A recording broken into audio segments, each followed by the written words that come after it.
di lanciare Aspetta, dimmi.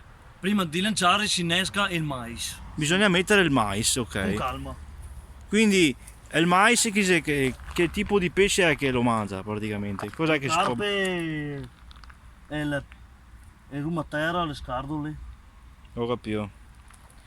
Jacques, cosa ne pensi intanto? Il Si innesca nostro... così, vedi. Davvero non male, un buon insegnamento per delle buone tecniche di pesca.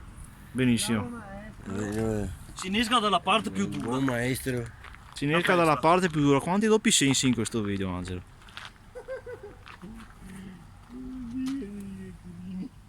Almeno 3 grani di mais perché l'amo è troppo grande, vedi? Mm.